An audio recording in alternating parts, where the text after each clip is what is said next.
What I'd like to do, Amber Rose, Gabe, and Jake, is to share a screen of 2 pages from the remarkable Jordan Abel. It's a new piece in ModPo main syllabus called The Place of Scraps.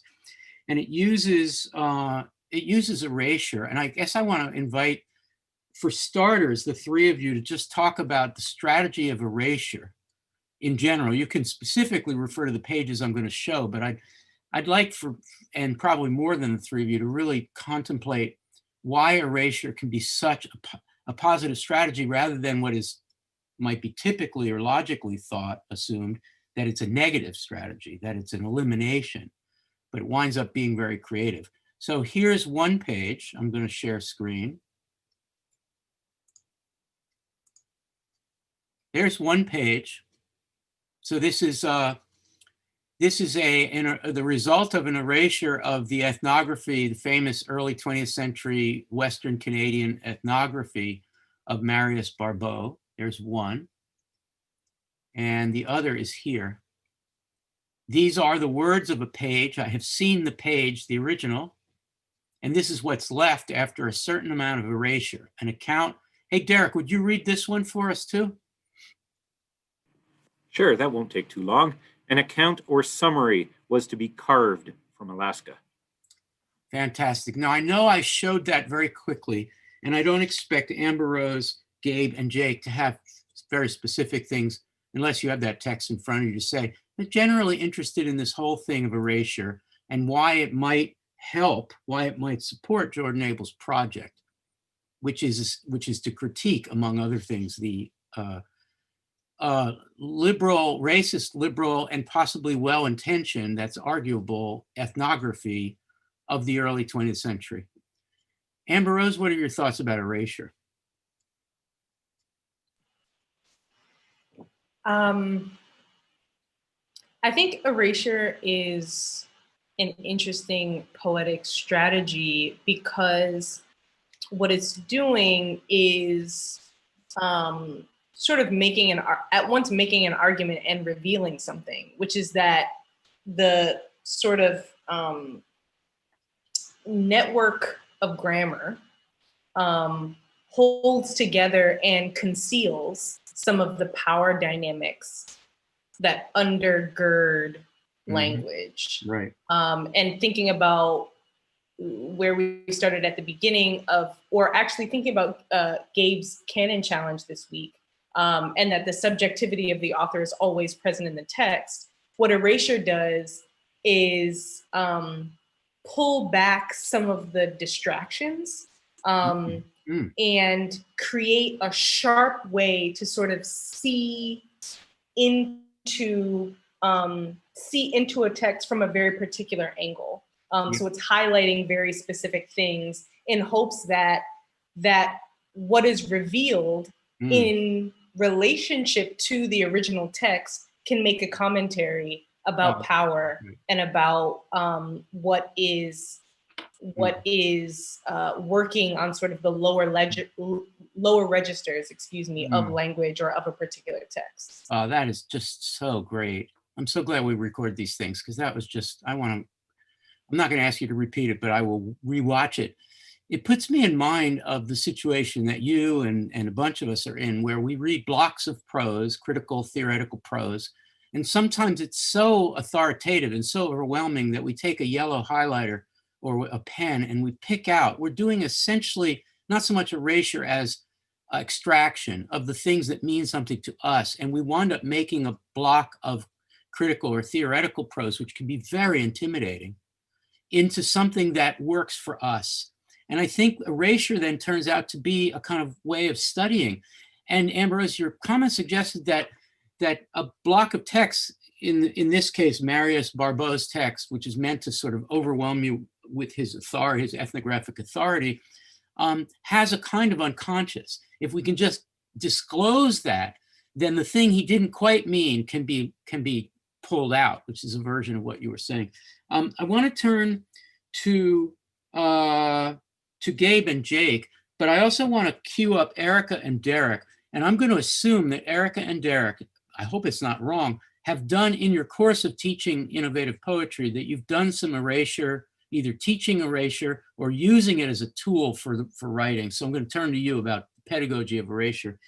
But first, Gabe and Jake. Gabe, erasure generally, or this project specifically? I want to say two quick things. So the first is, so I think what Amber Rose said is really great and a really like useful short summary of the appeal of erasure for a lot of people. I think I would reword one thing though, which is I think what Amber Rose is saying is that it both brings out an implication and makes an argument for a particular kind of implication by retaining the set relations of a text grammar while also getting rid of some material. I think what I would say, and this is a very slight variation, is that sometimes it only looks like it's bringing out an implication of the text. As in, an erasure tries to make an argument that looks like it's not an argument, but is actually just a natural feature of the text that has now been revealed. So sometimes its gesture of reveal is actually a gesture of argument, but it looks like reveal because of the technique. So, so that's what I'd say. The second thing that I want to say is I want to mention the great popularity of the erasure form. I mean, this is a thing, one, that anybody can do, two, that a lot of people do. You know, it's something that can happen without, you don't need a book form for it. It can happen online. It can happen at the micro scale. It can happen on a freaking meme JPEG, you know, like this is something that can happen at all levels and that a lot of people do.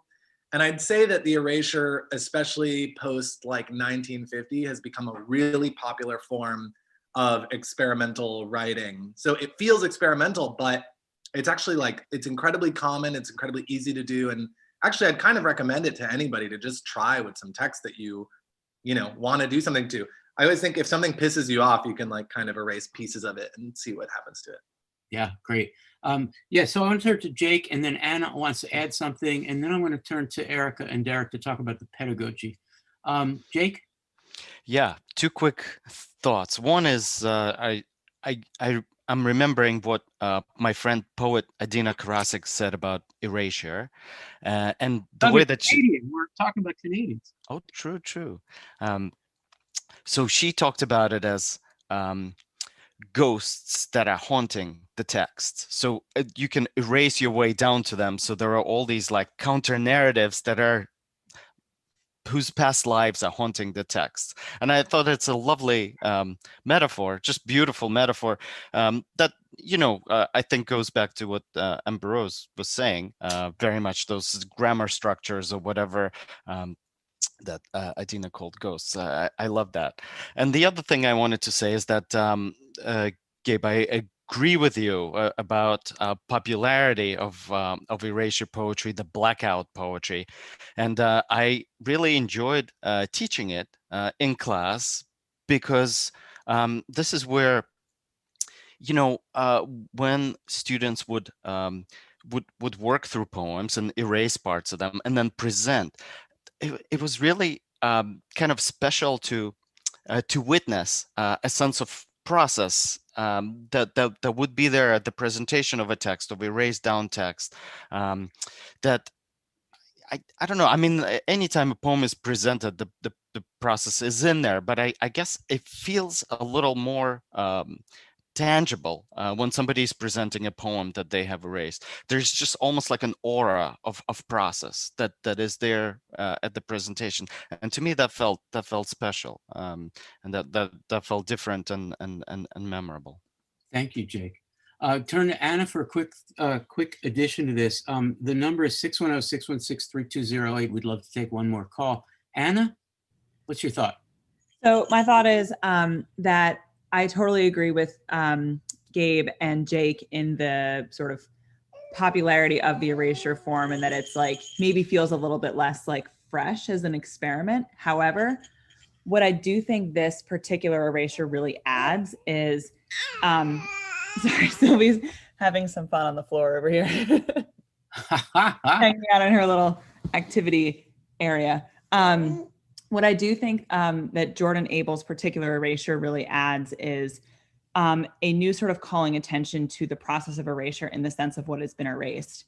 the original source text for this like is its own kind of erasure because it's a text about a First Nations culture that's written by a white person, in a sense, performing its own sort of act of erasure. And so Jordan Abel is like kind of flipping that process on its head by saying, well, let's be attentive to what has been erased already. Right. And then use this poem as a way to kind of extract and reinvigorate that text and completely flip it as much as is humanly possible by working with the source text. And he does that especially not just by erasing, but by continuing to add the attribution of Marius, whatever the last name is, I can't recall it off the top of my head. Barbeau, yeah. Barbeau, thank you. By continuing to add that attribution rather than like, oh, look, I made this new poem out of a source text. It's like, no. It's the erasure that's been done. Right. No, I think that's a really important point. And also just a little, couple of footnotes. We've done, ModPo is an anthologizing gesture. So we've made it problematic just by picking a couple of pages. I picked a couple of pages, and then when we were in Seattle, Amarath Borsuk and I talked about it. So we were fine doing excerpts, but the thing to do is to go right after this webcast to your favorite bookseller and buy the Place of Scraps and look at the whole thing, and you'll get a better sense of the Barbeau situation, and also about Jordan's own personal story. And also I'd recommend Sarah Dowling. I know that Sarah did at least a chapter in her dissertation, which became a book. I haven't seen the book, but I assume it's in there. Another Canadian, and from Regina, Saskatchewan. And I would highly recommend Sarah's work on Jordan Abel. So there we go. All right, Derek and Erica, starting with Erica, you've taught erasure, what happens. Your teaching is very extensive, Erica. That is, you reach out to populations that don't typically have access to higher education. So I imagine you see this as a democratizing process. So would you say something about that? Yeah, and it's interesting because this week and last week, we did in my class a lot of work with erasure, actually. And there are two different ways that I think it can be useful, particularly in the kind of class I'm teaching where I have students from all over the world. So the first way that we looked at erasure was to use erasure as a way to make new sense, almost as like a reading comprehension tool, where you see what remains when you get rid of all the things that are getting in the way of your comprehension. Yeah. And then, and I tend to do that with like more theoretical texts. Like we used a chunk of Benedict Anderson's Imagine Community to erase as we're trying to problematize what it means to define a nation. The other way that I use it is to invite students to set an intention and create something that reveals a story that wouldn't otherwise be visible. So Norbese Phillips' work is very important to me, particularly Zong, where she talks about excavating and bringing back stories that we don't have. And last week, in response to the election, I invited my students to find some kind of text that was a speech. And it didn't have to be from the US, but, and then figure out what you're going to think about erasing. Like, what do you want to discover by way of erasure? And then play around with erasing the text, and then what's the poem that remains? And they did some really fascinating things. Like one student worked with a bunch of Obama speeches, another student looked at transcripts of the debate, but across the board, it felt as though we were able to see things in political rhetoric that otherwise just get buried. And they're things that are really, really important and things that affect civil rights and, our basic conditions of like how we live. So it's the process can be in the educational sphere, it can be self-disclosure as opposed to teachers disclosing for you. It can be self-archiving, that is to say, archiving enabled by an activity of a learner, right? So all that stuff that a good teacher traditionally is thought to do, which is I deliver unto you a way of disclosing the real meaning of this book that we have just read and are discussing. Yeah. Erasure is one of those strategies that allows learners to figure out what's, as Amber Rose was implying, what's not being said or what's hard to find. You get to do the hard work of finding it. I think that's great. Derek, I assume you've used it in your teaching, but in any case, what's been your experience? I have. Most of my teaching with erasure has actually occurred at arts colleges. So I'm teaching creative writing to art students. And I usually start with a text like Tom Phillips' A Humament, which is this huge classic example. But what students often take for that is the sense of play and the sense of decoration. And as you move from something like Tom Phillips into more politically charged texts, whether that be